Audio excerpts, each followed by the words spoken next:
Good morning, people. Today I am at the private beach of every student at Illinois Tech, the 31st Street Beach. Few days back, I received an opportunity to be working on better data storage systems for AI application at the Argonne National Laboratory.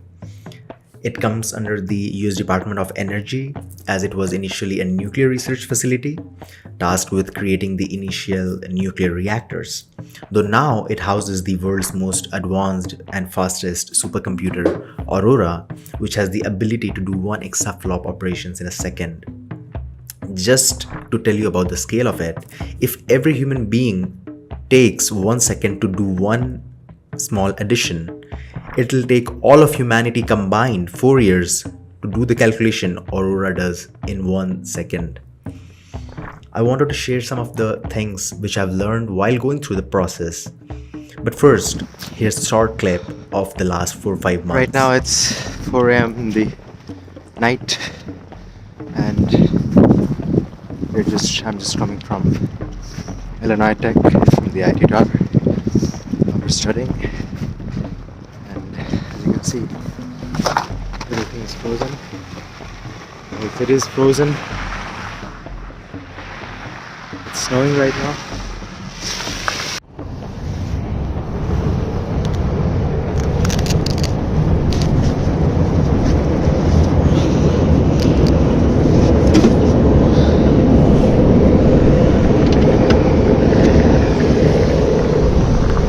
I'm going from IIT Tower to my home. It's 1 kilometer. It's raining right now. As you can see on the roads, no one's there. Completely empty. The whole city is sleeping, and we're out after studying from IIT Tower for more than 11 hours, 12 hours maybe. I think most people would be in a better position than in what I was, because I'm an international student, so a lot of the job openings are reserved for US citizens, which is understandable, and many companies directly reject you straight away if you would require an H-1B sponsorship later. I'm also straight out of my undergrad studies, so I have 0 years of work experience beside the 6-month internship I did in Bangalore. And so I was competing against people with 2 years, 4 years, 9 years of experience. Though in some companies they don't offer internship to students with higher work X, so higher work X might be a disadvantage for internship as well. Computer and data science crowd is the largest, and so is the competition among the students, especially the international students, grad students. I regularly work out and practice my martial arts, and I'm part of the different campus cultural organizations as well. So that takes my time as well. I have friends here who have 4 years plus experience at top MNCs in India, and they have applied to 600 plus applications and still weren't able to secure an internship. So you can yourself see in the comment section of any LinkedIn job opening position how many students from top 100 US universities are struggling. No one is obliged to do anything for you. So what can you offer to someone who has seen more life than you? What can you offer to them? You can offer something which is in huge shortage in our world. Respect has always worked for me. For referrals, I would say approaching your alumni is the best. Do a quick glance at their LinkedIn profile, find something of common, make that a bridge between yourself and them, and then ask for referral.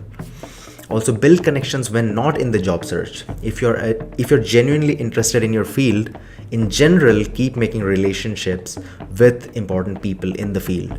But why will they make connection with you? Again, find the common bridge.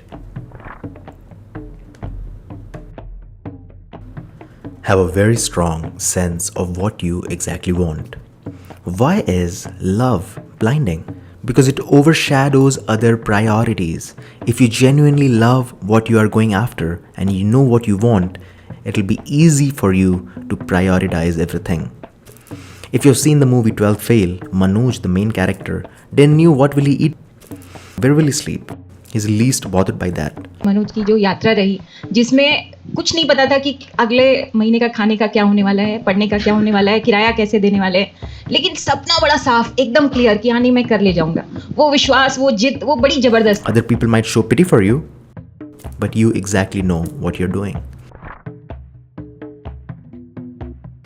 I know people over here who give 2 hours in cooking food. Maybe your omelette is very important to you, my friend, but sacrifice needs to be made. For example, I love podcasts, but they are very long. It's a lot of time waste. Now I watch it while doing my gym. Squeeze every minute out of all the activities that you do. It might sound like a lot, I know, but all of it makes sense to a mind which knows what it exactly wants and is going after it. Don't go for an extensive off-campus job unless extremely necessary. I don't know a single person who used to do that and has gotten an internship. I know that age is a big factor in this. For someone who is 22, 23, he won't have that much of a problem asking for money from their parents for living expenses than a student who is 27, 28. I get that. But if there are 2 people, both exactly same in caliber, but one gives 4 hours at McDonald's and the other one is working and doing what he's supposed to, who do you think is more likely to win? Keep multiple resume templates. For example, I had resume for machine learning position, software engineering, game development, and then even for jobs which are interdisciplinary, as you can see. If you're starting new, you wouldn't know exactly what words needs to be present in your resume for it to pass the ATS system. But you will know after going through the first 100 applications or so. So keep iterating on your resume and learning from the feedback. If your resume doesn't fit in one A4 page, what you can do is a small trick. Just increase the length of the page and reduce the font size. The job of the resume is to get you the interview. Structure it to show your best things on top. It's not mandatory to keep your education on top if it's not the highlight. In the description of your projects, the most important thing to mention is what was the problem that you were trying to solve and how did you do it. Also, if you apply to a normal job opening, then they don't have an incentive, the people at the organization, to select you over other candidates. But if you, let's say, approach your college professor who has connections in the industry, then he has an incentive to pick you because you're his student over other candidates. Also, applying to job openings which are older than 2 days since they were posted is, I would say, not of any benefit if it's not absolutely top organizations.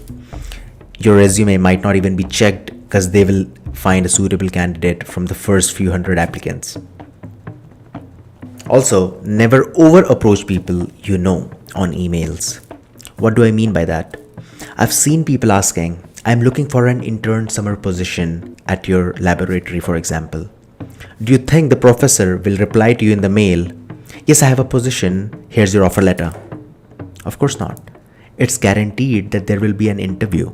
So why miss the intermediate step and directly ask for the next step? Rather, you can ask him for his time for a one-on-one meeting. Now, the subtle part is the person you're approaching is someone of value. He won't respond to you if he doesn't have a position available.